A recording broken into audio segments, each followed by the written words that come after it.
সুপ্রিয় দর্শকবৃন্দ, ABC learning Dhaka এর পক্ষ থেকে সবাইকে জানাই স্বাগতম। আপনাদের অসংখ্য ধন্যবাদ। আপনারা এই চ্যানেলটি নিয়মিত দেখছেন, শেয়ার, সাবস্ক্রাইব, লাইক করছেন এবং সবচেয়ে বড় বিষয় যেটি সেটার প্রচুর দর্শক আপনারা মতামত দিচ্ছেন, প্রশ্ন করছেন, সেই জন্য সবার কাছে কৃতজ্ঞ। আজকে আপনাদের সাথে শুরু করব আয়কর বিষয়ের বেসিক কিছু প্রশ্ন উত্তর নিয়ে, কারণ প্রচুর দর্শক আমাকে বিভিন্ন বিষয়ে প্রশ্ন করেছিলেন, মতামত প্রদান করেছেন। আমি সময়ের অভাবে আপনাদের প্রশ্নের উত্তর যথাসময়ে দিতে পারিনি বলে দুঃখিত।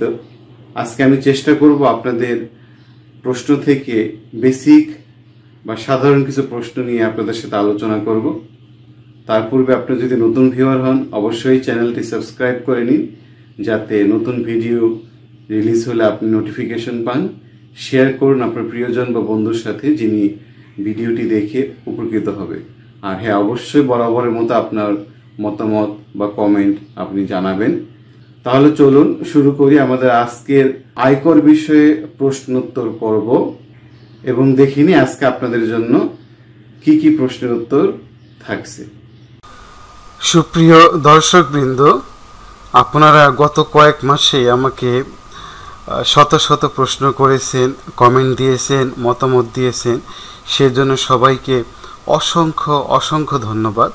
অনেকে আমাকে শুধু ধন্যবাদ দেওয়ার জন্য আবেগে আপনারা ধন্যবাদ দিয়েছেন, মতামত দিয়েছেন যে সুন্দর ভিডিও, সেজন্য সবাইকে আপনাদের ধন্যবাদ। অনেকেই এক্সেল শিট বা ওয়ার্কশিট বা কিভাবে কাজটি করেছি ওয়ার্ড ফাইল চেয়েছেন।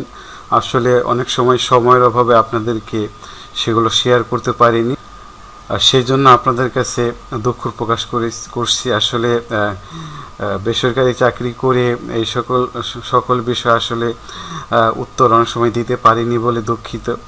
অনেকেই যুক্তিতর্ক উপস্থাপন করেছেন, খুবই ভালো লেগেছে। পজিটিভ দিক, নেগেটিভ দিক সেগুলো যে আপনারা আলোচনা করেছেন। এছাড়াও কিভাবে গণনাটি করা হয়েছে বা এভাবে করলে কিভাবে হয়, এই রেটটা এটা হলে কিভাবে হবে, এই বিষয়ে আপনারা যথেষ্ট মতামত প্রদান করেছেন। অনেকে আবার আপনারা আমার ফোন নম্বর বা যোগাযোগ নম্বর চেয়েছেন। আসলে পাবলিক প্লেসে বা ওপেন ভিডিওতে মোবাইল নাম্বার দেওয়াটা বা যোগাযোগ নাম্বারটা দেওয়া অনেক ক্ষেত্রেই প্রফেশনাল এথিক্সের মধ্যে পড়ে না বলে আমি মনে করি। সেই জন্য অত্যন্ত দুঃখিত যে আপনাদের সাথে মোবাইল যোগাযোগটি করতে পারছি না। বাট তবে আপনারা যেহেতু মতামত দিচ্ছেন, আপনাদের সাথে যোগাযোগ হচ্ছে এবং আমি মাঝে মধ্যে আপনাদের প্রশ্নের উত্তর দেওয়ার চেষ্টা করছি। অনেকে আমাকে আবার তথ্য বা ফরম্যাট বা বিভিন্ন আমাকে ফাইল দিয়ে সহযোগিতা করেছেন, তাদেরকেও বিশেষভাবে ধন্যবাদ। এবং সবচেয়ে বেশি ধন্যবাদ দেব যারা অনেক সময় আমার বানান ভুল কিংবা অন্যান্য উপস্থাপন ভুল, যে কোনো বিষয়ে ভুল ধরিয়ে দিয়েছেন, ধন্যবাদ। অনেকেই হয়তো মনে কষ্ট পেয়েছেন, এটি এভাবে না হলে ভালো হতো। যাই হোক, এই বিষয়ে সব বিষয়ে আপনারা শত শত প্রশ্ন করেছেন। আমি সেগুলো থেকে অল্প কিছু প্রশ্নের উত্তর, আসলে সব কিছু আমার জানা নেই বা জানার সীমাবদ্ধতা রয়েছে, এগুলোর কারণে আমি সব প্রশ্নের উত্তর দিতে পারছি না। আবার অনেক প্রশ্নই কমন, যেমন 10-12 জন 20 জন একই ধরনের প্রশ্ন করেছে। এইসব বিষয়ে আমি আপনাদের সাথে আজকে অল্প কিছু বিষয় নিয়ে বা প্রশ্নের উত্তর নিয়ে আলোচনা করব। ধৈর্য সহকারে দেখার জন্য অবশ্যই অগ্রিম ধন্যবাদ রইল। আসলে এই পেজ শেষ করতে আসলে অনেক সময় লাগবে, আমি আর দীর্ঘ না করে চলুন আমরা প্রশ্নোত্তরগুলোতে চলে যাই। Welcome to ABC Learning Dhaka.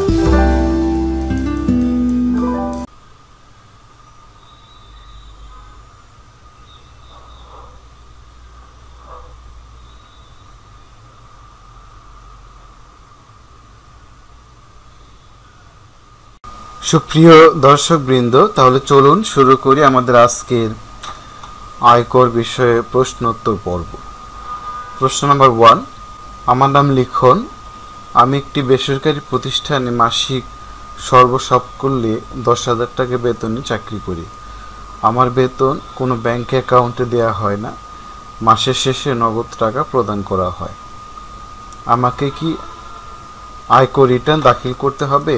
উত্তর, না, আপনাকে আয়কর রিটার্ন দিতে হবে না, কারণ আপনি পুরুষ নাগরিক হিসেবে আপনার বার্ষিক মোট করযোগ্য আয় যদি 3 লক্ষ টাকা বা তার কম হয়, যেটি কর বর্ষ 2020-2021 সালের জন্য, তাহলে আপনাকে আয়কর দিতে হবে না। আপনার যে আয় তার বার্ষিক মোট করলে দাঁড়ায় 10,000 গুণ 12 1,20,000 টাকা। প্রশ্ন নাম্বার 2, আমার নাম সুফিয়া বেগম, আমি একজন অফিস সহকারী হিসেবে একটি বেসরকারি প্রতিষ্ঠানে কর্মরত আছি। আমার মাসিক বেতন নিম্নরূপ: মাসিক মূল বেতন 20,000 টাকা, মাসিক বাড়ি ভাড়া 10,000 টাকা, মাসিক যাতায়াত ভাতা 2,000 টাকা, মাসিক আপ্যায়ন ভাতা 600 টাকা, চিকিৎসা ভাতা মাসিক 1,000 টাকা, বার্ষিক বোনাস 2টি মূল বেতনের সমান। উপরিউক্ত আয় ছাড়া আমার আর কোনো আয় নেই। আমার আয়কর রিটার্ন দাখিল করতে হবে কিনা জানালে খুশি হব। উত্তর নাম্বার 2, উত্তর দেওয়ার পূর্বে চলো দেখে নেই আপনার করযোগ্য আয় কত, সেই গণনাটা আমরা দেখব। এখানে যদি দেখি মাসিক মূল বেতন 20,000 টাকা, তাহলে মাসিক মূল বেতন 20,000 টাকা হলে 12 মাসে 20,000 গুণ 12 2,40,000 টাকা। এবং আমরা জানি মাসিক মূল বেতন যেটি সেটি সম্পূর্ণই আমাদের করযোগ্য, যেটি আমরা এখানে যদি দেখি মূল বেতন 3,60,000 টাকা একজনের, সেখানে কর অব্যাহতিপ্রাপ্ত 0, তাহলে সম্পূর্ণ করযোগ্য। এরপর রয়েছে আমার যাতায়াত ভাতা। যাতায়াত ভাতা রয়েছে 2,000 টাকা মাসিক, তাহলে 2,000 টাকা হলে বছরে 12 মাসে 24,000 টাকা। এবং যাতায়াত ভাতার উপরে একটি নিয়ম রয়েছে, সেটি হলো যাতায়াত ভাতা 30,000 টাকা পর্যন্ত করমুক্ত, তাহলে উনি 24,000 টাকা পাচ্ছেন, তাহলে পুরোটাই করমুক্ত। বাড়ি ভাড়া ভাতা এখানে বলা রয়েছে মাসিক 10,000 টাকা, মাসিক 10,000 টাকা হলে বছরে 1,20,000 টাকা। বাড়ি ভাড়া নিয়ে আমাদের বলা রয়েছে বাড়ি ভাড়া মূল বেতনের 50% অথবা মাসিক 25,000 টাকা, এই দুইয়ের মধ্যে যেটি কম সেটি করমুক্ত। তাহলে আমরা দেখি মূল বেতন 2,40,000 টাকা, তার অর্ধেক 1,20,000 টাকা, তাহলে পুরোটি তার করমুক্ত, তাহলে নিট করযোগ্য এখানে 0। এরপর রয়েছে চিকিৎসা ভাতা 12,000 টাকা। আমরা একটু দেখে নিই চিকিৎসা ভাতা কীভাবে হলো। চিকিৎসা ভাতা মাসিক 1,000 টাকা, তাহলে 12 মাসে হচ্ছে 12,000 টাকা। আর চিকিৎসা ভাতা নিয়ে আমাদের আয়কর আইনে বলা রয়েছে চিকিৎসা ভাতা মূল বেতনের 10% অথবা বার্ষিক 1,20,000 টাকা, এই দুইয়ের মধ্যে যেটি কম সেটি করমুক্ত। তাহলে মূল বেতনের 10% যদি হয় তাহলে আমাদের এটি পুরোটি আমাদের করমুক্ত।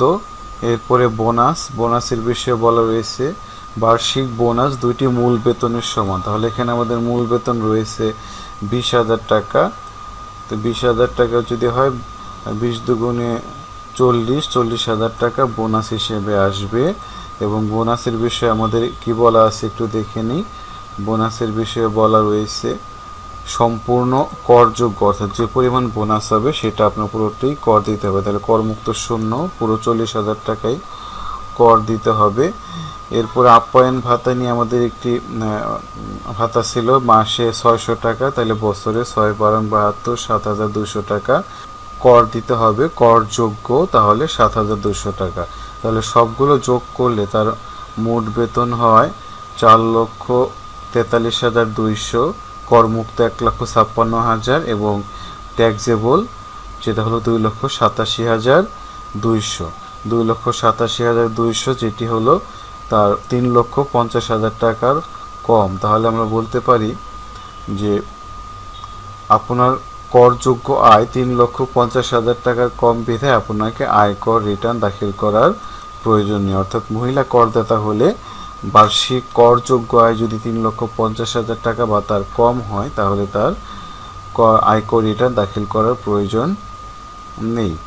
আমরা যদি 3 নম্বর প্রশ্ন দেখি, আমার নাম শিখন, আমি একজন অফিস সহকারী হিসেবে একটি বেসরকারি প্রতিষ্ঠানে কর্মরত আছি। আমার মাসিক বেতন নিম্নরূপ: মূল বেতন 40,000 টাকা, বাড়ি ভাড়া মাসিক 20,000 টাকা, মাসিক যাতায়াত ভাতা 5,000 টাকা, মাসিক আপ্যায়ন ভাতা 600 টাকা, চিকিৎসা ভাতা মাসিক 10,000 টাকা, বার্ষিক বোনাস 2টি মূল বেতনের সমান। উপরিউক্ত আয় ছাড়া আমার আর কোনো আয় নেই এবং অন্য কোনো বিনিয়োগ যেমন শেয়ার ক্রয়, সঞ্চয়পত্র ক্রয়, ডাকঘর সঞ্চয়পত্র ক্রয়, জীবন বীমা প্রিমিয়াম, যৌথ বীমা প্রিমিয়াম কত ইত্যাদি কোনো কিছুই নেই। আমার আয়কর কত হবে এবং আয়কর হলে কিভাবে দিতে পারি? আমি এখনো টিআইএন গ্রহণ করি নাই। তাহলে এই প্রশ্নের জন্য উত্তর দেওয়ার পূর্বে চলুন আমরা দেখে নিই এক্সেল শিটে তার করযোগ্য আয় কত। এখানে আমরা যদি দেখি মাসিক মূল বেতন 40,000 টাকা, তাহলে বছরে আমার হবে 40,000 গুণ 12 4,80,000 টাকা, যেটি পুরোটি করযোগ্য। আমরা একটু মার্ক করে নিই। এরপরে রয়েছে আমাদের বাড়ি ভাড়া 20,000 টাকা, তাহলে 20,000 টাকা হলে 12 মাসে 2,40,000 টাকা, যেটা আমাদের 50% পর্যন্ত।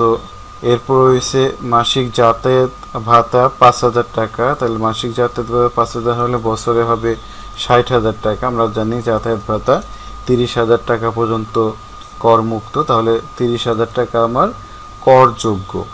এরপরে রয়েছে আমার আপ্যায়ন ভাতা 600 টাকা, তাহলে আপ্যায়ন ভাতা 600 টাকা হলে বছরে হবে 7,200 টাকা।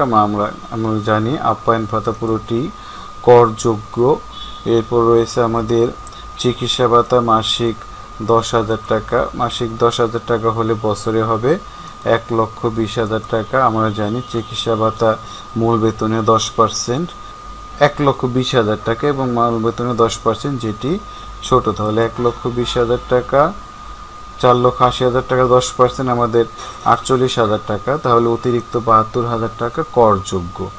এরপর রয়েছে আমাদের বার্ষিক বোনাস 2টি, আমরা জানি বোনাস পুরোটাই করযোগ্য, তাহলে 40,000 টাকা করে হলে 80,000 টাকা, তাহলে 80,000 টাকা পুরোটাই করযোগ্য।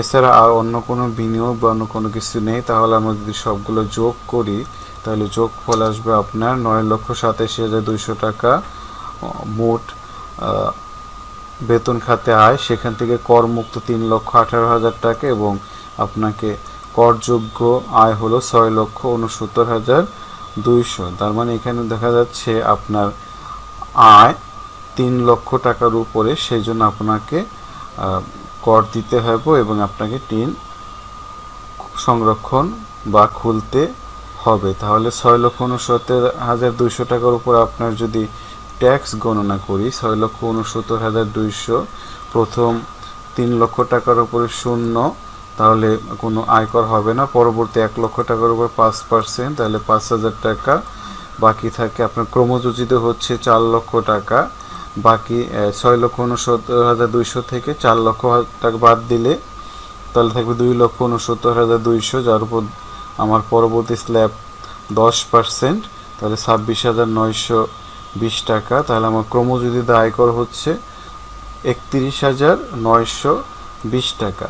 এই 31,920 টাকা আমার যদি, তাহলে আমি পেজ 2তে স্যালারি ক্যালকুলেশন যখন দেখাবো তখন আমি দেখাবো আমার বেতন খাতে মোট আয় 6,69,200 টাকা, 6,69,200, আর অন্য কোনো আয় এখানে নেই। তাহলে ক্রমিক নম্বর মোট 6,69,200, 6,69,200 টাকা 200 টাকার উপর আমার করযোগ্য আয় হচ্ছে কত টাকা? আমরা একটু আগে ক্যালকুলেশন করেছি, সেটি হলো ট্যাক্স ক্যালকুলেশনে আমরা দেখেছি 31,920 টাকা। তাহলে আমার এখানে কোনো বিনিয়োগ নেই, আমাদের বিনিয়োগ ভাতা কর রেয়াত শূন্য, তাহলে 31,920 টাকা সেটি আমার নিট প্রদেয় কর, আমার কোনো উৎস কর তো নেই। তাহলে আমাকে পরিশোধ করতে হবে পুরো টাকাটাই 31,920 টাকা। তাহলে আমরা যদি এখন এইখানে দেখি যে প্রথমত, তাহলে যদি আমরা এখানে উত্তরটির সমাধান দেখি, আপনার করযোগ্য আয় 3 লক্ষ টাকার বেশি বিধায় আপনাকে আয়কর রিটার্ন দাখিল করতে হবে এবং আপনাকে 31,920 টাকা, যেটা আমরা একটু আগে গণনা করলাম, 31,920 টাকা আয়কর দিতে হবে, কারণ এখানে কোনো বিনিয়োগ ভাতা অন্য কিছু নেই। আপনার দ্বিতীয় প্রশ্ন, আপনি কিভাবে আয়কর দিবেন? প্রথমত আপনাকে একটি 12 ডিজিটের টিআইএন খুলতে হবে। এটি খোলার জন্য আপনি আপনার কম্পিউটার কিংবা আপনার বন্ধুর সহায়তা নিয়ে কিংবা আপনার অফিসের সহকর্মীর সহায়তায় কিংবা যে কোনো কম্পিউটারের দোকানে 1 থেকে 200 টাকা প্রদান করে প্রয়োজনীয় তথ্য দিলে আপনি জাতীয় রাজস্ব বোর্ডের ওয়েবসাইট হতে টিআইএন সংগ্রহ করতে পারেন।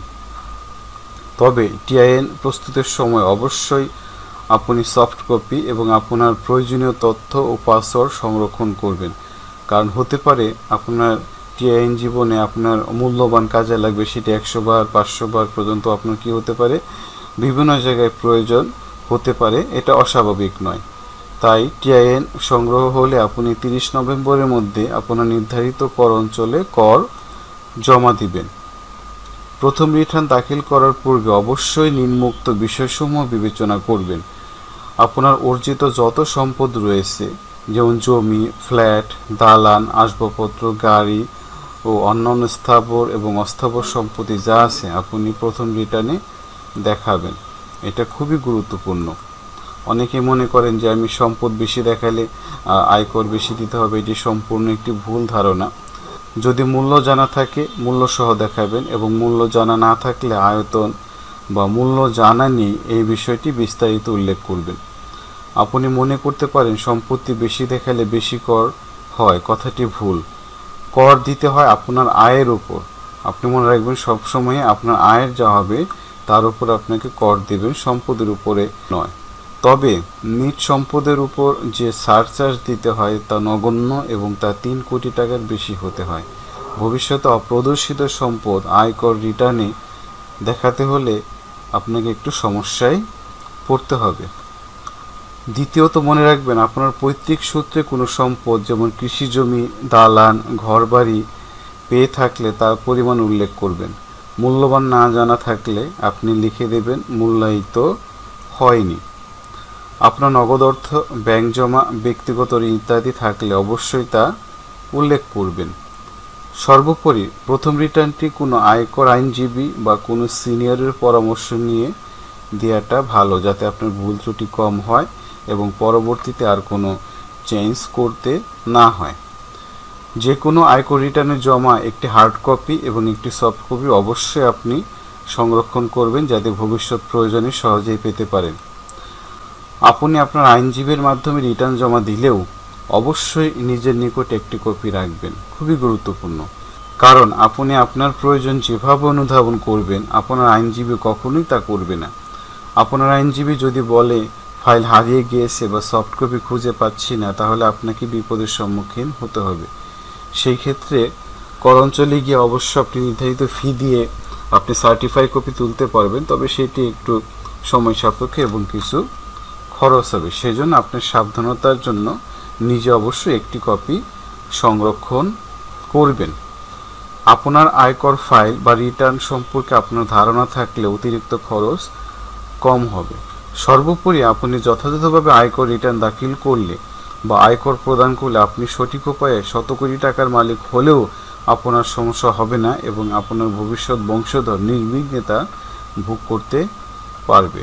আপনার প্রশ্নের জন্য ধন্যবাদ। অর্থাৎ এখানে আমরা এই প্রশ্ন থেকে যে জিনিসগুলো আমরা এখানে পেলাম খুবই গুরুত্বপূর্ণ। আপনারা দর্শকবৃন্দ অবশ্যই সেটি মনে রাখবেন।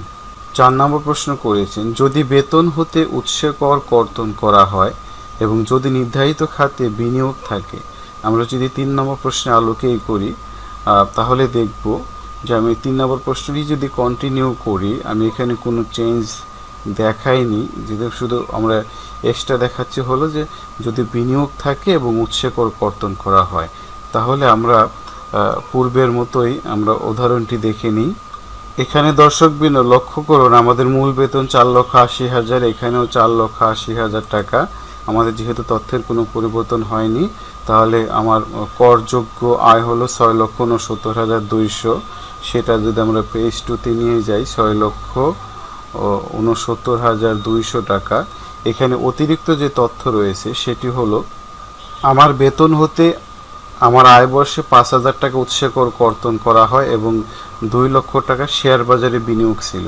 বিনিয়োগ থেকে 2,000 টাকা লভ্যাংশ প্রাপ্তি, যার উপর 200 টাকা উৎসে কর কর্তন করা হয়। তাহলে লভ্যাংশ প্রাপ্তি আমাদের যখন আয়কর গণনা করব তখন আমরা এখানে লভ্যাংশ প্রাপ্তি গ্রস পুরোটাই দেখাবো। বিনিয়োগের লভ্যাংশ 2,000 টাকা, তাহলে মোট আয় হচ্ছে আমার 6,71,200 টাকা।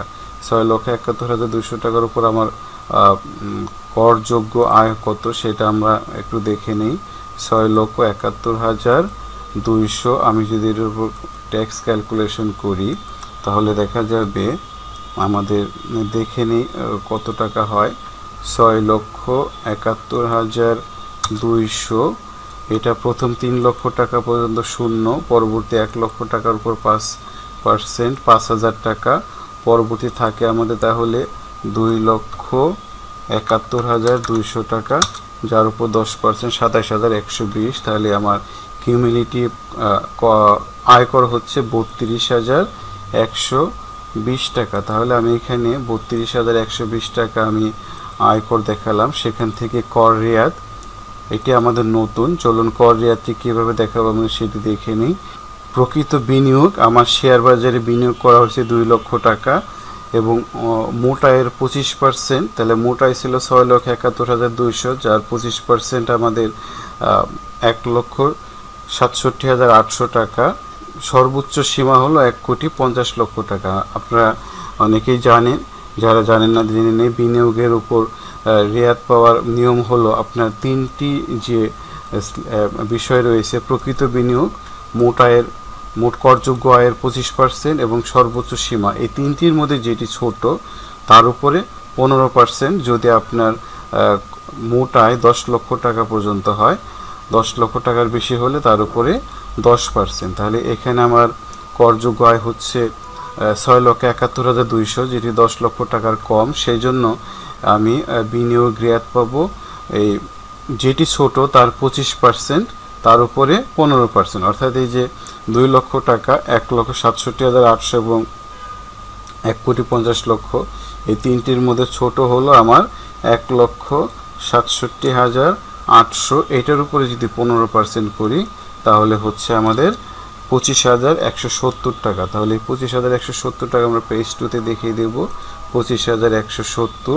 তাহলে প্রদেয় কর হচ্ছে 6,950 টাকা, অর্থাৎ আমার 32,120 টাকা থেকে বিনিয়োগ রেয়াত পাওয়ার কারণে আমার কর কমে আসলো 6,950 টাকা। এর মধ্যে আমার উৎসে কর কর্তন প্রদান করা হয়েছে 2,000 টাকা। আমরা একটু দেখে নিই, উৎসে কর এখানে 5,000 টাকা এবং বিনিয়োগের লভ্যাংশ প্রাপ্তির উপর 200 টাকা। তাহলে মোট 5,200 টাকা আমার উৎসে কর কর্তন করা হয়েছে। তাহলে আমার 6,950 টাকা থেকে 5,200 বাদ দিলে 1,750 টাকা, এটি আমার চূড়ান্তভাবে অতিরিক্ত হিসেবে আমাকে চালান কাটতে হবে বা ব্যাংক ড্রাফট বা পে অর্ডার যেভাবে হোক আমাকে পরিশোধ করতে হবে। তাহলে চলুন আমাদের উত্তরটি আবার এখন পূর্ণাঙ্গ দেখে নিই। তাহলে দেখছি কি আপনার করযোগ্য আয় 3 লক্ষ টাকার বেশি বিধায় আপনাকে রিটার্ন দাখিল করতে হবে এবং আপনাকে 31,920 টাকা আয়কর প্রদেয়। তবে আপনার বিনিয়োগের উপর কর রেয়াত পাওয়ার কারণে আপনার বিনিয়োগের উপর কর রেয়াত 25,170 টাকা, যা প্রদেয় কর অপেক্ষা 6,750 টাকা কম। তবে যেহেতু আপনার উৎসে কর কর্তন করা হয়েছে 5,200 টাকা, তাহলে আপনাকে চালান কাটতে হবে অবশিষ্ট টাকা 1,550 টাকা। আশা করি দর্শকগণ বুঝতে পেরেছেন যে বিনিয়োগ থাকলে আমরা কিভাবে কর রেয়াত নিতে পারি। প্রশ্ন নম্বর 5, আমার প্রদেয় আয়কর 20,000 টাকা, কিন্তু আমার বিনিয়োগ ভাতা 25,000 টাকা এবং উৎসে কর কর্তন 5,000 টাকা। তাহলে দেখা যাচ্ছে মোট হচ্ছে 30,000 টাকা। যোগ বিয়োগ করলে আমার ঋণাত্মক কর 10,000 টাকা। আমি আয়কর বাবদ অতিরিক্ত টাকা প্রদান করছি না, তাহলে আমি আয়কর রিটার্ন দাখিল করব কিনা, কিংবা আমি জিরো রিটার্ন দেখাবো কিনা। যদি রিটার্ন দাখিল করতে হয় তাহলে অতিরিক্ত প্রদত্ত কর কিভাবে সমন্বয় করব। সো দর্শক, অনেকগুলো প্রশ্ন একসাথে করেছেন, চেষ্টা করছি উত্তর দেওয়ার জন্য। আপনি অবশ্যই আয়কর রিটার্ন দাখিল করবেন, কারণ আপনার এখানে আয়কর হয়েছে 20,000 টাকা। কারণ হলো এটা শূন্য রিটার্ন নয়, আপনার বিনিয়োগ রিয়াদ বা উৎসকর না থাকলে আপনাকে আয়কর প্রদান করতে হতো 20,000 টাকা।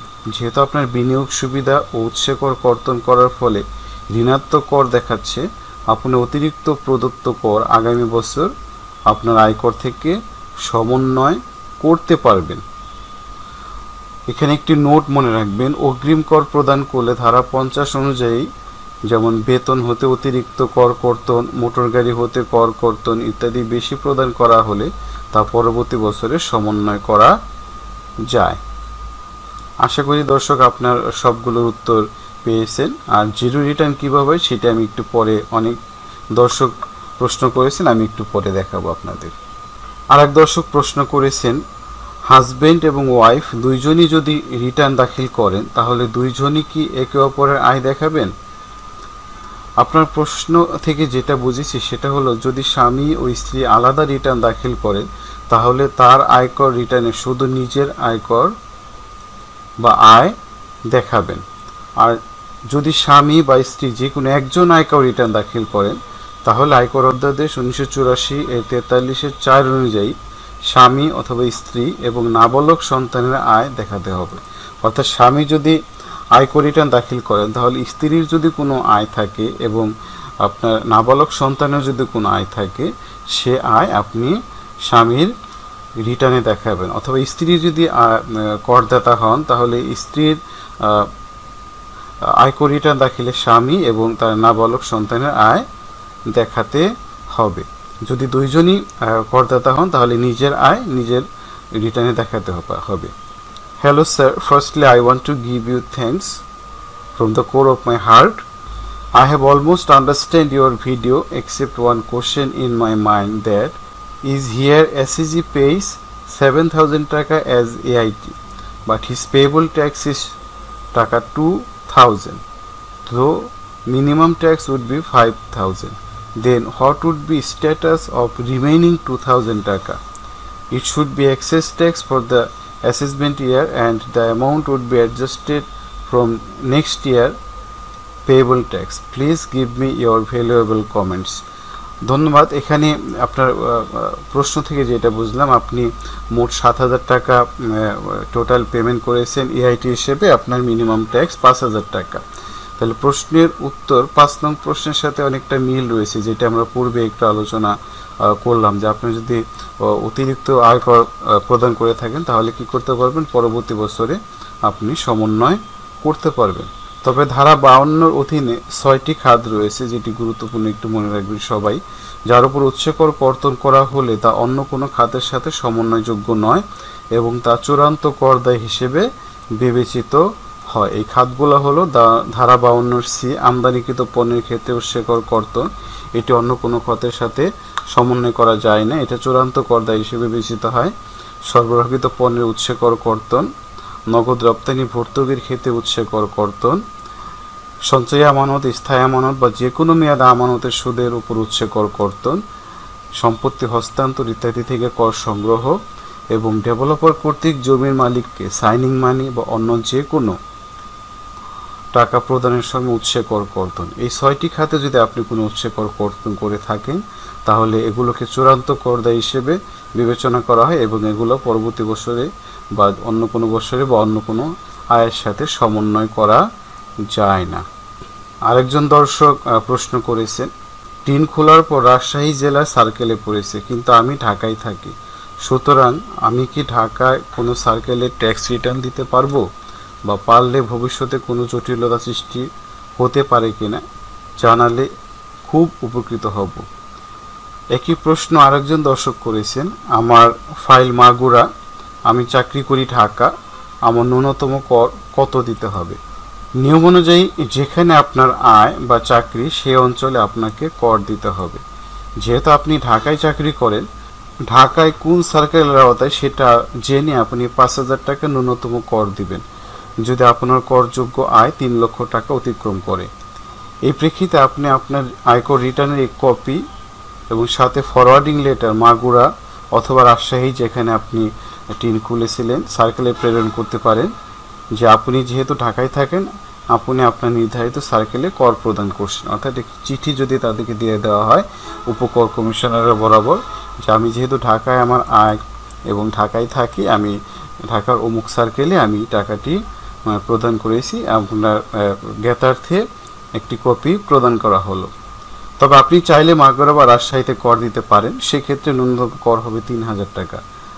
আমার মতে আপনি নিজ কর্মস্থলের সার্কেলে কর দেওয়াই উত্তম, অর্থাৎ ঢাকাতে কর দিতে পারলে আপনার সুবিধা হবে।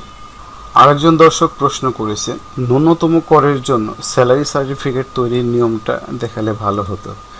আসলে স্যালারি সার্টিফিকেট আপনার প্রতিষ্ঠান যেখানে আপনি চাকরি করেন সেই প্রতিষ্ঠানই করে দিবে।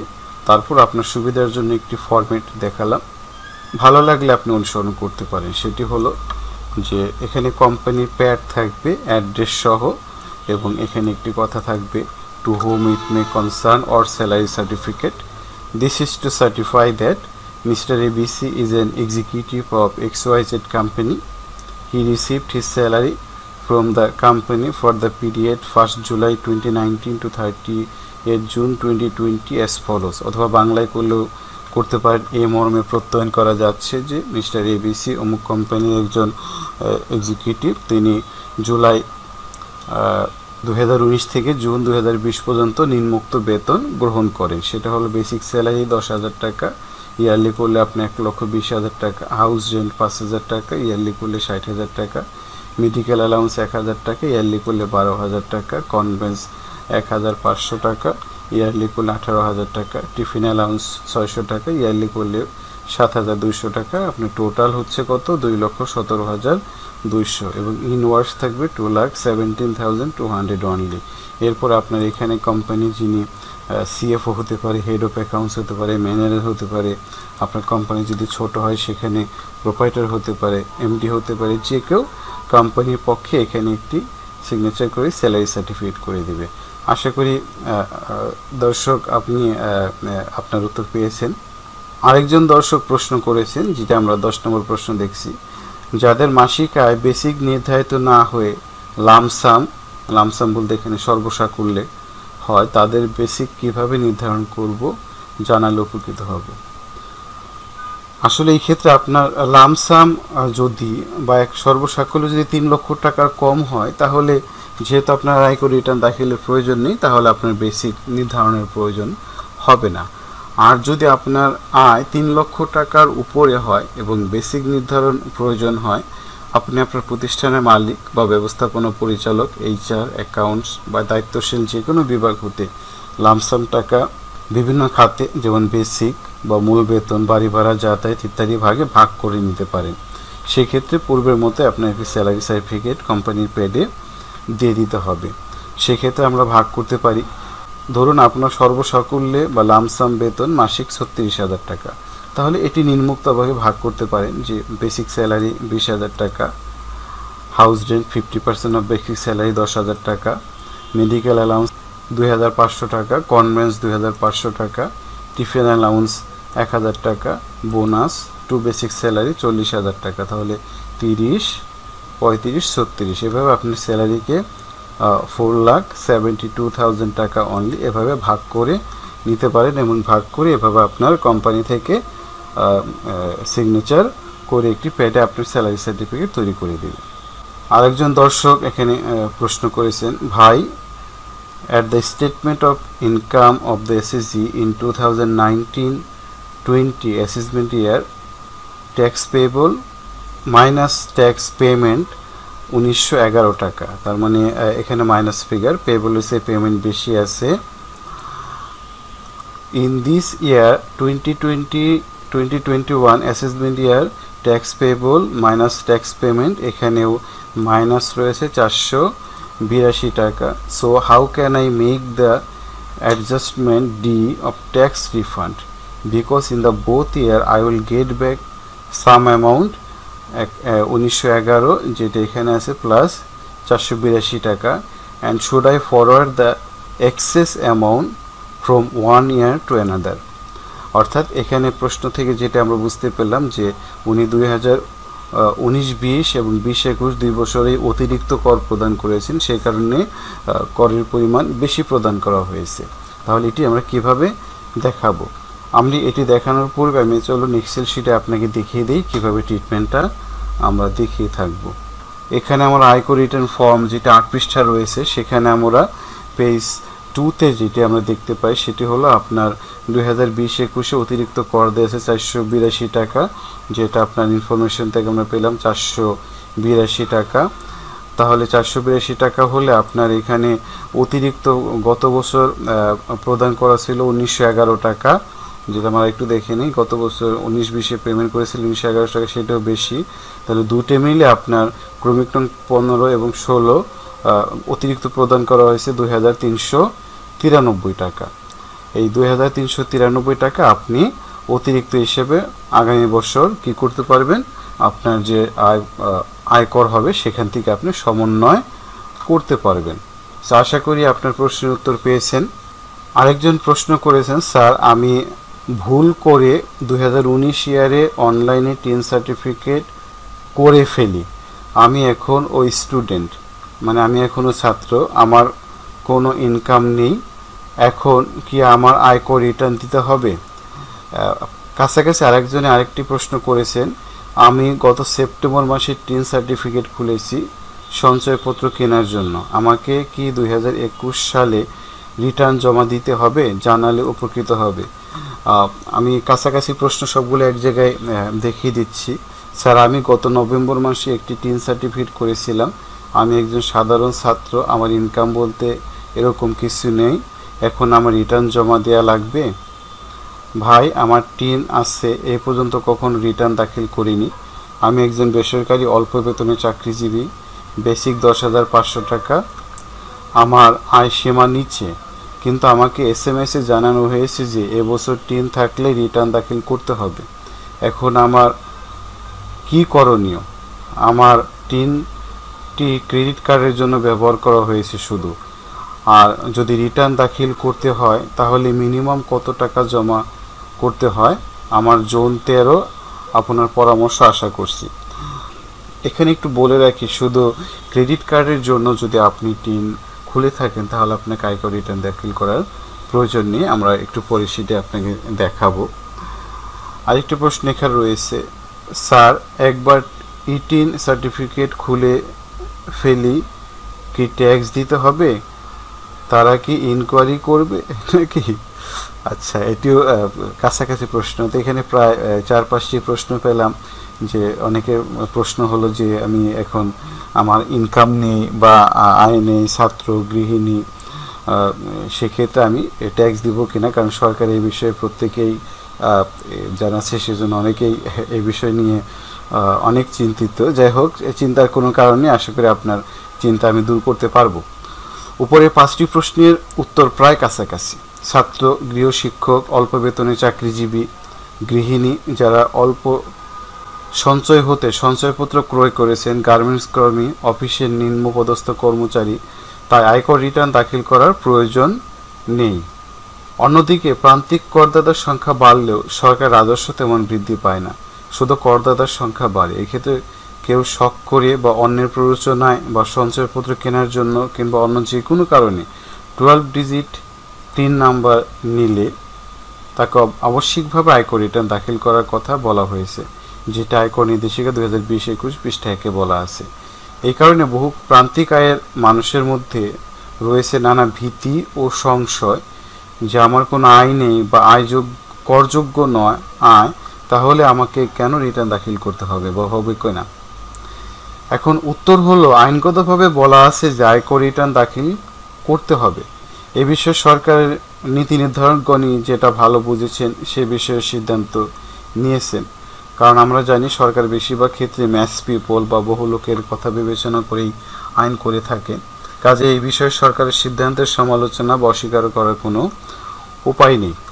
তবে বিষয়টি যেমন অনেকের প্রশ্ন, এ বিষয়ে সরকার হয়তো কোনো এসআরও বা অন্য কোনো বিষয়ে বা অন্য কোনোভাবে পদক্ষেপ নিতেও পারেন, এটি টোটালি সরকারের বা এবং উচ্চপদস্থ কর্তৃপক্ষের বিবেচনার বিষয়। আপাতত যেহেতু বলা হয়েছে যে আপনি 12 ডিজিট টিআইএন গ্রহণ করেছেন, রিটার্ন দাখিল করতে হবে। তবে এতে ভয়ের কিছু নেই। আপনার আয় করযোগ্য না হলে কোনো কারণে যদি টিআইএন গ্রহণ করেন, তাহলে আপনি জিরো রিটার্ন দেখিয়ে মাত্র 1 পৃষ্ঠার একটি আয়কর রিটার্ন ফর্ম আপনার সার্কেলে জমা দিতে পারেন। এখন প্রশ্ন হলো যে জিরো রিটার্ন কি, যেটি পূর্বে আমি একটু আলোচনা করেছিলাম। জিরো রিটার্ন হলো যাদের আয় করযোগ্য আয় সীমার নিচে, অর্থাৎ করবর্ষ 2020-21 সালের জন্য নিবাসী বা অনিবাসী করদাতা, হিন্দু যৌথ পরিবার, অংশীদারি ফার্ম, ব্যক্তিসংঘ, ফান্ড, ট্রাস্ট, আইন দ্বারা সৃষ্ট কৃত্রিম ব্যক্তি, অন্যান্য করদাতার জন্য 3 লক্ষ টাকা বা তার কম, মহিলা করদাতা এবং 65 বছর বা তদূর্ধ্ব বয়সের করদাতা, যাদেরকে আমরা বলি সিনিয়র সিটিজেন, তাদের যদি 3,50,000 টাকা বা তার কম হয়, প্রতিবন্ধী ব্যক্তি করদাতা 4,50,000 টাকা বা তার কম হয়, গেজেটভুক্ত যুদ্ধাহত মুক্তিযোদ্ধা করদাতা 4,75,000 টাকা বা তার কম হয়, কিন্তু নিম্নোক্ত যে কোনো কারণে তার রিটার্ন দাখিল প্রয়োজন, সেক্ষেত্রে কোনো কর প্রদান না করে শুধু বেসিক কিছু তথ্য দিয়ে যখন আয়কর রিটার্ন দাখিল করা হবে, তখন তাকেই বলা হয় জিরো রিটার্ন বা শূন্য কর দায় বা কোনো ট্যাক্স না দিয়ে রিটার্ন দাখিল করা। তাহলে যে নিম্নোক্ত কারণগুলো হতে পারে কি, যিনি 12 ডিজিটের টিআইএন গ্রহণ করেছেন, আয় বছরে পূর্ববর্তী 3 বছরের যে কোনো বছর করদাতার কর নির্ধারণ হয়ে থাকে বা আয় করযোগ্য হয়ে থাকে, কোনো কোম্পানির শেয়ার হোল্ডার পরিচালক বা শেয়ার হোল্ডার এমপ্লয়ি হন, কোনো ফার্মের অংশীদার, সরকার অথবা সরকারের কোনো কর্তৃপক্ষ, কর্পোরেশন, সত্তা বা ইউনিটের কর্মচারী হয়ে আয় বছরে যে কোনো সময় 16,000 টাকা বা তার বেশি মূল বেতন আহরণ করেন, কোনো ব্যবসায় বা পেশায় নির্বাহী বা ব্যবস্থাপনা পদে যে নামেই অভিহিত হোক না কেন বেতনভুক্ত কর্মী বা এমপ্লয়ি, আয় বছরে করদাতা কর অব্যাহতি বা হ্রাসকৃত হারে করযোগ্য হলে, মোটর গাড়ির মালিকানা থাকলে, মোটর গাড়ি বলতে এখানে প্রাইভেট জিপ বা মাইক্রোবাসকে বোঝাবে, কোনো সিটি কর্পোরেশন, পৌরসভা বা ইউনিয়ন পরিষদ হতে ট্রেড লাইসেন্স গ্রহণ করে কোনো ব্যবসা পরিচালনা করা হলে, মূসক আইনে নিবন্ধিত কোনো ক্লাবের সদস্য, চিকিৎসক, দন্ত চিকিৎসক, আইনজীবী, chartered accountant, cost and management accountant, প্রকৌশলী, স্থপতি অথবা সার্ভেয়ার হিসেবে বা সমজাতীয় পেশাজীবী হিসেবে কোনো স্বীকৃত পেশাজীবী সংস্থার নিবন্ধন থাকলে, আয়কর পেশাজীবী, ইনকাম ট্যাক্স প্র্যাকটিশনার হিসেবে জাতীয় রাজস্ব বোর্ডে নিবন্ধ থাকলে, কোনো বণিক বা শিল্প বিষয়ক চেম্বার বা ব্যবসায়িক সংঘ বা সংস্থার সদস্যপদ থাকলে, কোনো পৌরসভা বা সিটি কর্পোরেশনের কোনো পদে বা সংসদ সদস্য প্রার্থী হলে, কোনো সরকারি, আধা সরকারি, স্বায়ত্তশাসিত সংস্থা বা কোনো স্থায়ী সরকারের কোনো টেন্ডারে অংশগ্রহণ করলে, কোনো কোম্পানি বা গ্রুপ অফ কোম্পানির পরিচালক পদে থাকলে, রাইট শেয়ারিং ব্যবস্থাপনায় মোটরযান প্রদান যদি করা হয়, মাইক্রো ক্রেডিট রেগুলেটরি অথরিটি নিবন্ধিত মাইক্রো ক্রেডিট প্রতিষ্ঠান, বাংলাদেশে স্থায়ী স্থাপনা বা পার্মানেন্ট এস্টাবলিশডের মাধ্যমে ব্যবসায় আয় উপার্জনকারী অনিবাসী যদি হয় এবং করদাতা যদি লাইসেন্সধারী অস্ত্রের মালিক হন, এর যে কোনো একটি যদি আপনার মিলে যায়, তাহলে আপনার আয় যদি উপরোক্ত যেটি বললাম 3 লক্ষ টাকা বা 3,50,000 টাকা বা 4,50,000 টাকা বা 4,75,000 টাকা এর কম হলেও আপনাকে রিটার্ন দাখিল করতে হবে। তখন আপনার আয় কম হলে আপনি জিরো রিটার্ন দাখিল করতে হবে। এটি আমাদের আইনগতভাবে বলা রয়েছে। উপরিউক্ত যে কোনো কারণেই করযোগ্য আয় না হলেও জিরো রিটার্ন দাখিল করতে হয়। তবে বর্তমানে অনেকেই প্রশ্ন করছেন যে সঞ্চয়পত্র ক্রয় করা হলে করযোগ্য আয় না থাকলেও আয়কর রিটার্ন দাখিল করতে হবে কিনা, এটি প্রচুর দর্শক প্রশ্ন করছেন। তাদের জন্য আমি এখানে উত্তরটি দিচ্ছি। এ বিষয়ে উপরে সরাসরি বলা না থাকলেও 1 নং পয়েন্টে বলা হয়েছে যে 12 ডিজিট টিআইএন গ্রহণ করবেন তো আপনাকে রিটার্ন দাখিল করতে হবে। সেক্ষেত্রে যেহেতু সঞ্চয়পত্র কেনার জন্য টিআইএন সার্টিফিকেটের প্রয়োজন হয় এবং টিআইএন গ্রহণ করলে রিটার্ন দিতে হয়, সেই অর্থে সঞ্চয়পত্র ক্রয় করলে আপনার করযোগ্য আয় হোক বা না হোক আপনাকে রিটার্ন দাখিল করতে হয়। তবে সঞ্চয়পত্রের সুদ প্রদানের সময় সরকার নির্ধারিত হারে কর কর্তন করে রাখেন, যা উক্ত খাতের চূড়ান্ত করদায়ী হিসেবে গণ্য হয়, যেটি পূর্বে আলোচনা করেছিলাম যে 6টি খাত 52C 52D 53 DDD এই খাতগুলো চূড়ান্ত করদায়ী হিসেবে গণ্য করা হয়। সেক্ষেত্রে করযোগ্য আয় না হলেও রিটার্ন না দিলেও সরকার রাজস্বের কোনো প্রভাব পড়বে না, কারণ সরকার ইতিমধ্যে উক্ত আয়ের উপর উৎসে কর কর্তন কেটে নিয়েছে। সরকার যদি মার্জিনাল ও প্রান্তিক করদাতার সংখ্যা বৃদ্ধির পাশাপাশি যদি বৃহৎ আয় কর বা যারা প্রচুর আয় কর তাদের দিকে নজর দিলে সরকার রাজস্বের পরিমাণ অনেকাংশেই বাড়বে। যাই হোক, যেহেতু সরকারি সিদ্ধান্ত রয়েছে এ বিষয়ে আমাদের গুরুত্ব দিতে হবে। যাদের আয় 4 লক্ষ টাকা বা তার কম এবং নিট সম্পদ 40 লক্ষ টাকার বেশি নয় তাদের জন্য 1 পৃষ্ঠার আয়কর রিটার্ন ফর্ম দাখিল করার সুযোগ রয়েছে। অর্থাৎ আপনার আয় যদি 4 লক্ষ টাকার কম হয় বা আপনার করযোগ্য না হয় কিন্তু যে কোনো কারণে রিটার্ন দিতে হবে, সেক্ষেত্রে আপনি 1 পৃষ্ঠার একটি সরকার ফর্ম দিয়েছেন, সেই ফর্মটি ফিল আপ করে আপনি কি করতে পারেন, আয়কর রিটার্ন দাখিল করতে পারবেন। সেক্ষেত্রে আপনার 8 পৃষ্ঠার রিটার্ন ফর্মের প্রয়োজন নেই। তবে এখানে একটি ব্যতিক্রম রয়েছে যে আপনি টিআইএন সার্টিফিকেট খুললেও আপনাকে আয়কর রিটার্ন দিতে হবে না যদি আপনি নিম্নোক্ত 3টি কারণে টিআইএন খুলে থাকেন। একটি হলো বাংলাদেশে স্থায়ী বেজ নেই এমন অনিবাসীকে জমি বিক্রয়ের জন্য 12 ডিজিটের টিআইএন গ্রহণ করেছেন কিন্তু করযোগ্য আয় নেই, এবং আরেকটি হলো ক্রেডিট কার্ড গ্রহণের জন্য 12 ডিজিটের টিআইএন গ্রহণ করেছেন কিন্তু করযোগ্য আয় নেই। এই 3টি খাত ব্যতীত আপনি যদি টিআইএন গ্রহণ করেন তাহলে আপনাকে আয়কর রিটার্ন দাখিল করতে হবে। তাহলে এগুলো মনে রাখলে আপনি সহজেই বুঝতে পারবেন। এখন আমি আপনাদেরকে একটি ফর্ম দেখাচ্ছি যে 1 পৃষ্ঠার ফর্মটি আমরা কিভাবে দিতে পারি। এখানে ন্যাশনাল বোর্ড অফ রেভিনিউ ওয়েবসাইটে আপনার ফর্মটি রয়েছে, আপনারা ইচ্ছা করলে সেখান থেকে ডাউনলোড করে নিতে পারেন। Application for individual tax payer having net income 4 লক্ষ টাকা অথবা কম এবং গ্রোস ওয়েলথ 40 লক্ষ টাকা। এখানে নাম, TIN, circle, zone, residential status, resident or non resident, assessment year 2020-21, permanent address, mobile number, present address, mobile number, taxable income, gross wealth, amount of tax, source of income, bank চালান যদি থাকে। এভাবে আপনার 1 পৃষ্ঠার একটি ফর্ম আপনারা জমা দিতে পারেন। সো অনেকে এই বিষয়ে প্রশ্ন করেছিলেন যে একটি উদাহরণ যদি করে দেখানো যায় তাহলে হয়তো আমাদের জন্য সুবিধা হবে। তো আপনাদের সুবিধার্থে আমি একটি ফর্ম একটি উদাহরণ নিয়ে আলোচনা করার চেষ্টা করছি। মিসেস হালিমা একজন গৃহিণী, তিনি 2019-20 আয় বর্ষে 2 লক্ষ টাকার সোনালী ব্যাংকে সঞ্চয়পত্র গ্রহণ করেন বা ক্রয় করেন, যার উপর তিনি প্রতি মাসে 5% হারে উৎসে কর কর্তন করার পর প্রতি 1 লক্ষ টাকায় 912 টাকা মুনাফা পান। অর্থাৎ 1 লক্ষ টাকা বিনিয়োগ করলে 912 টাকা, তাহলে 2 লক্ষ টাকায় তিনি 1824 টাকা মুনাফা পান, সেটা ট্যাক্স কাটার পরে। তার নিট সম্পদ 10 লক্ষ টাকা। মিসেস হালিমা সঞ্চয়পত্র কেনার জন্য 12 ডিজিট টিআইএন সার্টিফিকেট গ্রহণ করেন।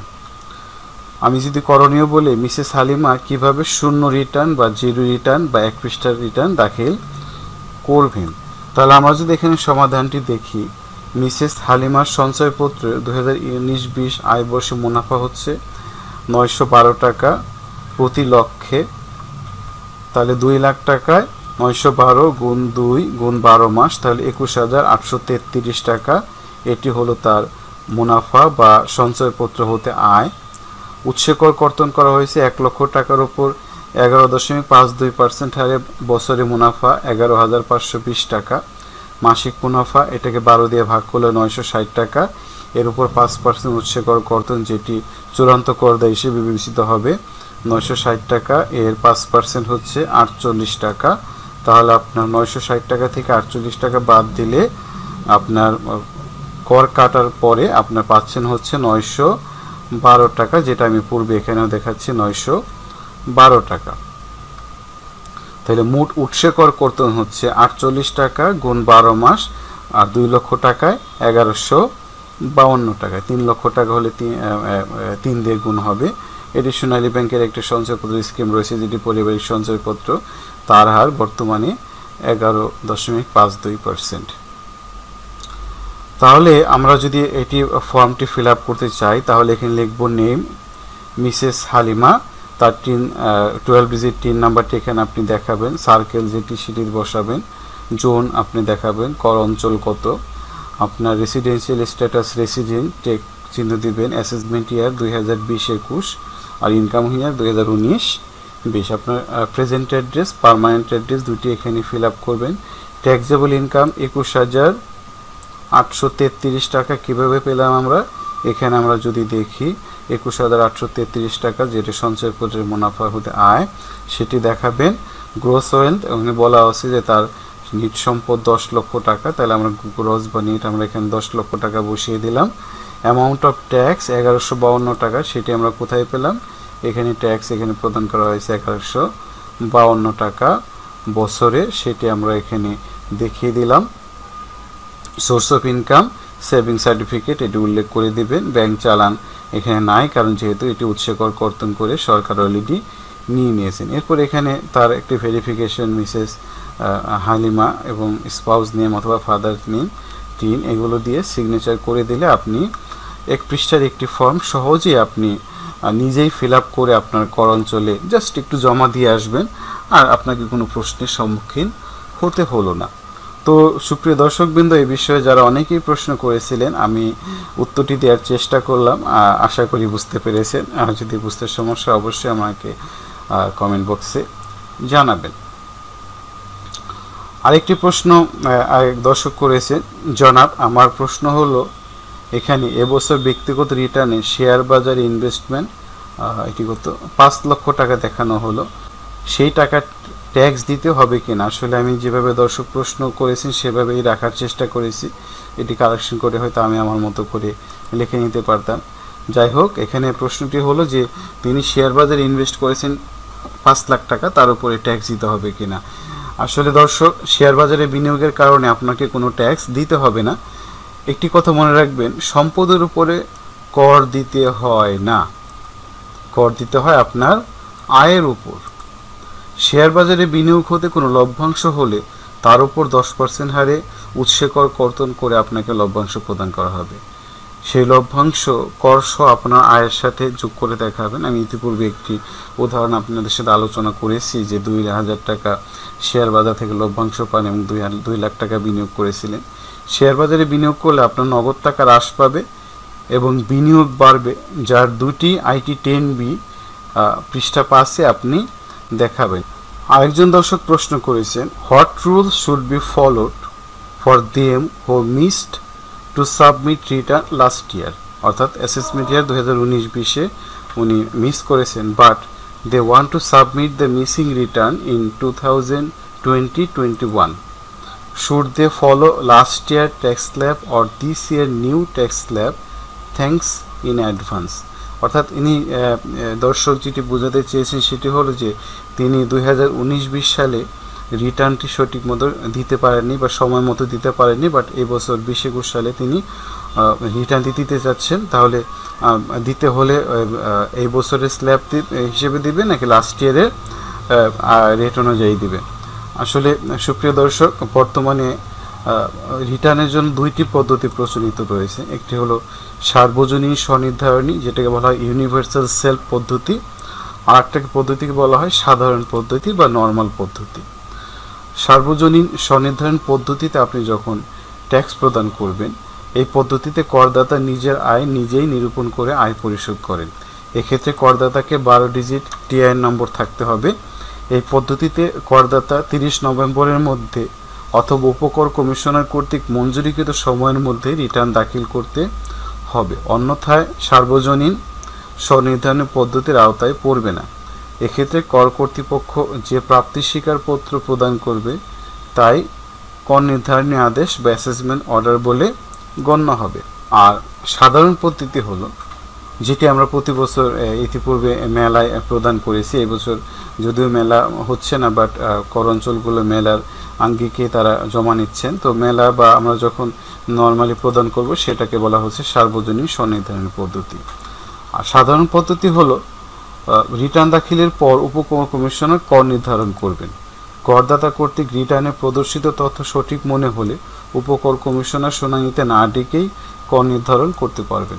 তবে প্রদর্শিত আয়ের সমর্থনে যথাযথ তথ্য ও প্রমাণাদি না থাকলে প্রয়োজনে করদাতাকে শুনানিতে উপস্থিত হয়ে তার বক্তব্য বা প্রমাণ ইত্যাদি বিবেচনা করতে হয়। এখন আপনার প্রশ্নের উত্তর হলো, যেহেতু আপনি 2019-20 করবর্ষে রিটার্ন জমা দেননি, আপনি আর সার্বজনীন স্বনির্ধারণের পদ্ধতি যেটা সেলফ অ্যাসেসমেন্ট এই পদ্ধতিতে রিটার্ন জমা দিতে পারবেন না। আপনাকে সাধারণ পদ্ধতিতে কি করতে হবে, কর দিতে হবে, যেটা উপকর কমিশন আপনার ট্যাক্স অ্যাসেসমেন্ট করে দিবে। আপনি 2019-20 করবর্ষের রিটার্ন আপনার সার্কেলে জমা দিলে আপনার কর নির্ধারণী আদেশ বা যেটাকে বলা হয় ট্যাক্স অ্যাসেসমেন্ট অর্ডার এর মাধ্যমে উপকর কমিশনার কর নির্ধারণ করবেন। প্রয়োজন আপনাকে বা আপনার প্রতিনিধিকে শুনানিতে হাজিরা দিতে হতে পারে। আর আপনি 2019-20 করবর্ষের কর হার অনুযায়ী উক্ত করবর্ষের আয়কর প্রদান করবেন, অর্থাৎ যে বছর যেটার জন্য কর অ্যাপ্লিকেবল সেই অনুযায়ী আপনাকে আয়কর প্রদান করতে হবে। আরেকজন দর্শক প্রশ্ন করেছেন, I paid personal loan in bank, house building loan and GPF means group provident fund হতে পারে, in my office during last assessed year. Now where I will show these expenditures in statement of assets and liabilities for salaried person, please answer. এটা মানে হলো তার বেতন থেকে bank loan, house building loan, group provident fund এগুলো কেটে নেওয়া হয়েছে। আপনি জানতে চাচ্ছেন যে কীভাবে এটা ট্রিটমেন্ট দিবে। ব্যাংক ঋণ, হাউস বিল্ডিং ঋণ, ব্যক্তিগত ঋণ বা অন্য ঋণ আপনি আইটি 10B অনুযায়ী আয়কর রিটার্নে দেখাবেন। ফর্মের পৃষ্ঠা 5 ও 6 দায় কলামে ঋণ হতে বাদ দিয়ে দেবেন এবং সম্পত্তি কলামে নগদ তহবিল বা ব্যাংক হতে বাদ দেবেন, অর্থাৎ নগদ টাকাও কমবে, আপনার দায়ও কমবে। সেই ক্ষেত্রে আমরা একটু এক্সেলে আপনার সাথে আপনার রিটার্নটি দেখিয়ে দিই যাতে অন্যান্য দর্শক উপকৃত হয়। অর্থাৎ এইখানে আপনি আপনার যখন লোন পে করবেন সেটা আপনার লায়াবিলিটি থেকে আইটি 10B-তে আপনি পরিশোধ দেখাবেন, ধরেন 5 লক্ষ টাকা, তাই লায়াবিলিটি কমে যাবে আপনার 5 লক্ষ টাকা। আর আপনি ক্যাশ থেকে সেটি বাদ দিবেন। ক্যাশের জন্য আপনি আলাদা ক্যাশ শিডিউল তৈরি করতে পারেন। আমি একটি ফিগার ধরে নিলাম যে ওপেনিং ক্যাশ 10 লক্ষ টাকা, আপনি স্যালারি বাবদ পেয়েছেন 5 লক্ষ টাকা, তাহলে মোট হলো আপনার 15 লক্ষ টাকা। সেখান থেকে আপনি লাইফস্টাইল এক্সপেন্স, আপনার ব্যক্তিগত পারিবারিক খরচ হয়েছে 4 লক্ষ টাকা এবং লোন পরিশোধ যেটা আপনি দেখাচ্ছেন সেটা এখানে বাদ দিয়ে দেবেন 5,000 টাকা, তাহলে মোট খরচ 9,000 টাকা। তাহলে আপনার ক্লোজিং ক্যাশ থাকবে 6 লক্ষ টাকা। অর্থাৎ আপনার কি হবে, ক্যাশ থেকেও কমবে এবং লায়াবিলিটি হিসেবে আপনার লোন থেকেও বাদ যাবে। আর আপনি যেটি বলেছেন যে প্রভিডেন্ট ফান্ড, গ্রুপ প্রভিডেন্ট ফান্ডের টাকা আপনি প্রতিষ্ঠানে বেতন হতে কেটে নেওয়ার কথা, যদি কেটে নেয় তাহলে আপনার নতুন করে বিনিয়োগ দেখাতে হবে না। আপনার বেতন যেহেতু বেতন দেওয়ার সময় আপনার প্রভিডেন্ট ফান্ড হিসেবে কেটে নেয়, এটা আপনার আলাদা করে খরচ দেখানোর প্রয়োজন নেই। আরেক দর্শক প্রশ্ন করেছেন, ডিপিএস ম্যাচিউর হলে এই টাকা কিভাবে দেখাবো? ডিপিএস ম্যাচিউর হলে আপনার নগদ বা ব্যাংক টাকা বাড়বে। আপনি বিনিয়োগ কলামে বাদ দিয়ে ডিপিএস ম্যাচিউর দেখাবেন যত টাকা বিনিয়োগ হিসেবে দেখিয়েছিলেন, আর লভ্যাংশ আপনি আপনার আয়ের সাথে যোগ করবেন। আমি যদি একটু উদাহরণ দিই যে আপনি মাসিক 5,000 টাকা করে 5 বছর মেয়াদি কোনো ব্যাংকে ডিপিএস করেছিলেন, 5 বছর পর 10% হারে উৎসে কর 3,000 টাকা কাটার পর আপনি 3,27,000 টাকা পেলেন। এক্ষেত্রে আপনার নগদ বা ব্যাংক বৃদ্ধি পাবে 3,27,000 টাকা।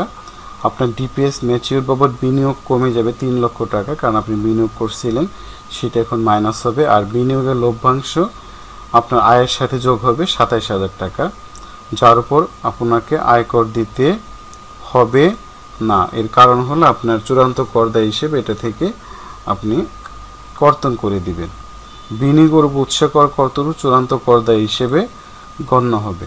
তাহলে আমরা যদি একটু এক্সেলে আপনার সমাধানটা দেখতে চাই তাহলে দেখব, এখানে ধরুন আপনার পেজ 5-6 যেটা আইটি 10B, সেখানে আপনি আদার ইনভেস্টমেন্ট ডিপিএস সেটি যেটি আপনি যোগ করেছিলেন এখন সেটি মাইনাস করে দেবেন 3 লক্ষ টাকা।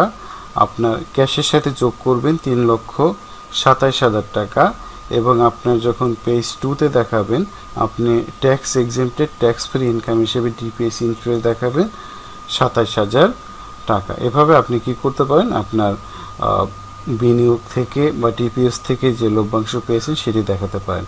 আর যদি আপনি ক্যাশ শিডিউল তৈরি করেন, আপনার একটি ওপেনিং ক্যাশ থাকবে, আপনার 10 লক্ষ টাকা স্যালারি পাবেন, আপনি 5 লক্ষ টাকা এখানে আরও যোগ করবেন। ম্যাচিওর সেটা হচ্ছে আপনি যেটা পাচ্ছেন 5,27,000 টাকা, সরি 3,27,000 টাকা, তাহলে আপনি এখানে যোগ করে দিবেন। যোগ করে আপনি এখানে ক্যাশ ইন হ্যান্ড বাড়িয়ে দিবেন। এভাবে আপনি আপনার ডিপিএস থেকে আয় দেখাতে পারেন। আরেক দর্শক প্রশ্ন করেছেন পার্সোনাল লোন ট্রিটমেন্ট কিভাবে হবে। আয়কর পরিপত্র 2013-14 আপনি যদি দেখেন সেখানে পাবেন ব্যাংক বা আর্থিক প্রতিষ্ঠানের বাহিরে অন্য কোনো ব্যক্তি বা প্রতিষ্ঠানের নিকট হতে ক্রস চেক বা অ্যাকাউন্ট পেইড চেক ভিন্ন সর্বোচ্চ 5 লক্ষ টাকা পর্যন্ত ঋণ নিতে পারবেন। অর্থাৎ আপনি যদি কোনো ব্যক্তি বা প্রতিষ্ঠানের কাছ থেকে বা আপনার বন্ধুর কাছ থেকে ঋণ নেন 5 লক্ষ টাকা পর্যন্ত আপনি আপনার চেক ছাড়া নগদ টাকা গ্রহণ করতে পারবেন। তবে এই ঋণ পরবর্তী 3 বছরের মধ্যে পরিশোধ না হলে চতুর্থ বছরে ঋণ গ্রহণকারী অন্যান্য উৎস আয় হিসেবে গণ্য হবে। অর্থাৎ 3 বছরের যদি মধ্যে পরিশোধ না করেন, 3 বছর পরেও যদি আপনি আয়কর ফাইলে আপনার ঋণ দেখান, তাহলে সেই ঋণকে আপনার আয় হিসেবে ধরে তার উপরে আপনার ট্যাক্স ধার্য করা হবে। বাট যদি আপনি ব্যাংক থেকে বা ক্রস চেকের মাধ্যমে বা চেকের মাধ্যমে টাকা আদান প্রদান করেন, তাহলে এই নিয়মটি প্রযোজ্য হবে না। আরেকজন দর্শক প্রশ্ন করেছেন মোটরসাইকেল কেনার সময় 10 বছরের জন্য 10,000 টাকা ট্যাক্স দেওয়া হলো, এটি কি আইটি হবে? এই কর কি সমন্বয় করা যাবে? আর সমন্বয় করা গেলে কত বছর পর্যন্ত করা যাবে? এটি আসলে মোটরসাইকেল কেনার সময় যে ট্যাক্স প্রদান করা হয় তা পরবর্তী বছরে বা বছরগুলোতে সমন্বয়যোগ্য নয়। এটি সিম্পলি আমাদের এক সময় টিভি ক্রয় করা হতো, যেভাবে টিভি করার সময় 3 বছরের জন্য লাইসেন্স ফি প্রদান করা হতো, ঠিক এইরকম এটা আপনার মোটরসাইকেলের মূল্যের সাথে যোগ করে আপনার আয়কর ফাইলে আইটিটিএনবি সম্পদ কলামে দেখাবেন। তবে আপনি প্রাইভেট কার, জিপ, মাইক্রোবাস ইত্যাদি অগ্রিম কর প্রদান করলে সেই কর পরবর্তী বছরে আপনি সমন্বয় করতে পারবেন যদি অতিরিক্ত কর প্রদান করা হয়ে থাকে। আরেকজন দর্শক এখানে প্রশ্ন করেছেন সর্বনিম্ন আয় কর কত? আক্ষরিক অর্থে সর্বনিম্ন কর 0। আপনার আয় যদি করযোগ্য আয়ের কম হয় তাহলে আপনাকে কোনো কর দিতে হবে না বা আয়কর রিটার্ন দাখিল করতে হবে না। কিন্তু আপনি যদি বিশেষ কোনো কারণে 12 ডিজিট টিআইএন সার্টিফিকেট গ্রহণ করেন, সেক্ষেত্রে আপনার আয় করযোগ্য আয় সীমার কম হলেও রিটার্ন দাখিল করতে হয়, যাকে আমরা জিরো রিটার্ন বলি, যা নিয়ে পূর্বে আমরা যথেষ্ট আলোচনা করলাম। অন্যদিকে আপনার করযোগ্য আয় যদি নিবাসী বা অনিবাসী করদাতা, হিন্দু, যৌথ পরিবার, অংশীদারি ফার্ম, ব্যক্তিসংঘ, ফান্ড, ট্রাস্ট, আইন দ্বারা সৃষ্টিকৃত ব্যক্তি, অন্যান্য করদাতা 3 লক্ষ টাকার বেশি হয়, মহিলা করদাতা এবং 65 বছর বা তদূর্ধ্ব, যেটা আমরা সিনিয়র সিটিজেন বলি, তাদের যদি 3,50,000 টাকার বেশি হয়, প্রতিবন্ধী ব্যক্তির করদাতা যদি 4 লাখ টাকার বেশি হয়, গেজেটেড যুদ্ধাহত মুক্তিযোদ্ধার করদাতা যদি 4,75,000 টাকার বেশি হয়, তাহলে আপনাকে এলাকা ভেদে আপনাকে কর দিতে হবে। যেমন ঢাকা উত্তর ও দক্ষিণ সিটি কর্পোরেশন এবং চট্টগ্রাম সিটি কর্পোরেশন এলাকার জন্য ন্যূনতম 5,000 টাকা, অন্যান্য সিটি কর্পোরেশন এলাকায় অবস্থিত করদাতাদের জন্য ন্যূনতম 4,000 টাকা, সিটি কর্পোরেশন ব্যতীত অন্যান্য এলাকায় অবস্থিত করদাতা 3,000 টাকা। অর্থাৎ আপনার করযোগ্য আয় যদি উপরোক্ত সীমার বেশি হয়, সেখানে 500 টাকা হলেও আপনাকে এলাকা ভেদে কমপক্ষে রিটার্ন দাখিল করলেই 5,000 টাকা, 4,000 টাকা বা 3,000 টাকা প্রদান করতে হবে। এখানে আরেকজন দর্শক প্রশ্ন করেছেন my father in law has died, my mother in law is receiving pension, she has to take ETIN number as she bought land, as she has ETIN number she will have to submit return, her monthly pension 12,220 টাকা, how can I show in tax return of her pension income, please reply sir, anyway thanks for the video। এখানে আপনি একটা জিনিস উল্লেখ করেন, যদি pension আয় হয় তাহলে তারপর রিটার্ন দাখিল করতে হয় না বা করযোগ্য আয় নয় যদি সে 3.5 লাখ টাকার কম হয়, যেহেতু তিনি মহিলা। এখানে আপনার শাশুড়ি যদি করযোগ্য আয় 3.5 লক্ষ টাকার কম হয় তাহলে জিরো রিটার্ন দেখিয়ে রিটার্ন দাখিল করতে পারেন, তাকে কর দিতে হবে না। তবে তার নিট সম্পদ 40 লক্ষ টাকার বা তার কম হলে 1 পৃষ্ঠার আয়কর রিটার্ন জমা দিতে পারেন, যা আমি 12 নম্বর প্রশ্নের জন্য বা পূর্বে যে প্রশ্নগুলো আলোচনা করেছি সেখানে দেখিয়েছি। আর আরেকটি কথা হলো, জমি বিক্রয়ের জন্য যদি কোনো টিন সার্টিফিকেট গ্রহণ করা হয় তাহলে সেটি আয়কর রিটার্নের বা রিটার্ন সাবমিশনের আওতায় পড়বে না। বাট যেহেতু জমি ক্রয় করা হচ্ছে, ধরে নেওয়া হলো যে উক্ত ব্যক্তির নিকট টাকা রয়েছে বা তিনি সম্পদের মালিক, সেই ক্ষেত্রে আপনাকে যদি 40 লক্ষ টাকার বেশি আপনার সম্পদ হয় সেক্ষেত্রে আপনাকে 8 পৃষ্ঠার যে রিটার্ন বই সেটা আপনাকে জমা দিতে হবে। আর শুধু সঞ্চয়পত্র হলে সেক্ষেত্রে আপনি 1 পৃষ্ঠার রিটার্নটি জমা দিতে পারেন। আরেকজন দর্শক প্রশ্ন করেছেন, বেসরকারি শিক্ষকদের অবসর ভাতা ও কল্যাণ তহবিলের কর্তৃত টাকা আয়করভুক্ত কিনা। অবসর ভাতা করমুক্ত, আর কল্যাণ তহবিলের চাঁদা বা দান আপনি বিনিয়োগ কর রেয়াত হিসেবে পাবেন, যেটা আপনি বিনিয়োগ হিসেবে দেখাবেন, এবং তার উপরে কর রেয়াত যেটা 25% আমরা দেখালাম, পূর্বে আমরা গণনা দেখিয়েছি, সেভাবে আপনি বিনিয়োগ রেয়াত নিতে পারেন। এবং আরেকজন দর্শক মজার একটি প্রশ্ন করেছেন, আমার প্রশ্নটি খুবই ভালো লেগেছে। অনেক ভুল আছে, আসলে যে যত কাজ করবে তার কাজের ভুল তত বেশি হবে, যে যত কথা বলবে তার কথার ভুল তত বেশি হবে। তাই বলে মানুষ তার কাজ করা শিখে বা মুখ বন্ধ করে বসে থাকবে না। যাই হোক, প্রশ্নটি আমার খুবই ভালো লেগেছে, এটা ছিল আমার সবচেয়ে পছন্দের প্রশ্ন, কারণ আমি চাই যে আমার দর্শকগণ আমাকে শেখাক, আমার মতামত দিক। আমি সবসময় মনে করি ভিউয়ার্স আর মাই টিচার্স, তাই চেষ্টা করব ভবিষ্যতে যাতে ভুল কম করি।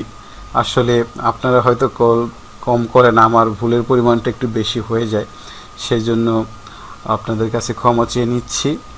এবং ভুল হবেই, এটাই স্বাভাবিক, কারণ আয়কর বিষয়ে যে বিভিন্নভাবে ব্যাখ্যা রয়েছে, এই ব্যাখ্যাগুলো এক একজন এক একভাবে দিতে পারেন। কারণ একটি কথা আছে, আকাশে যত তারা আইনের তত ধারা। এখানে আইনের মারপেস আসলে আমার পক্ষে সব কিছু জানা সম্ভব নয়, আমার ক্ষুদ্র জ্ঞানে সব সমস্যার সমাধান দিতেও পারবো না। এবং আরেকটি কথা ইংরেজিতে রয়েছে, you can do many things but you can not do everything. আপনি সব কিছু করতে পারবেন না, বাট অনেক কিছুই করতে পারেন। যাই হোক, দর্শকদের বলবো আপনার ভুলটি যদি ভবিষ্যতে নির্দিষ্ট করে বলেন, আমার জন্য আরেকটু উপকার হতো, যাতে আমি ভুলটি শুধরে পরবর্তীতে সংশোধন করতে পারি। যাই হোক, আপনাকে অসংখ্য ধন্যবাদ ভুল ধরিয়ে দেওয়ার জন্য। সুপ্রিয় দর্শকবৃন্দ, আসলে অনেক প্রশ্ন আরও করেছিলেন, কিন্তু সময়ের অভাবে আপাতত করতে পারছি না। ভিডিও প্রচুর বড় হয়ে যাচ্ছে, আপনারাই হয়তো বোরিং হয়ে যাবে। পরবর্তীতে আবার কোনো প্রশ্ন আসলে ব্যক্তি শ্রেণী করদাতার জন্য আমি চেষ্টা করব উত্তর দেওয়ার জন্য। যাই হোক, আপনারা ধৈর্য সহকারে, আপনারা অসংখ্য ধৈর্য নিয়ে ভিডিওটি শুনেছেন, কৃতজ্ঞ আপনাদের প্রতি। এবং ভুল হয়েছে, স্বাভাবিক, আপনারা ভুলটি ক্ষমা সুন্দর চোখে দেখবেন। এবং আপনাদের যদি কোনো আরও মতামত থাকে বা আরও সুন্দরভাবে প্রেজেন্ট আপনারা করতে পারেন, আমাকে জানাবেন, যাতে আমিও আপনাদের কাছ থেকে শিখতে পারি। তো সবার মঙ্গল কামনা করে আজকের মতো এখানেই শেষ করছি। সবাই ভালো থাকুন, সুস্থ থাকুন, নিরাপদে থাকুন। সবাইকে অসংখ্য ধন্যবাদ।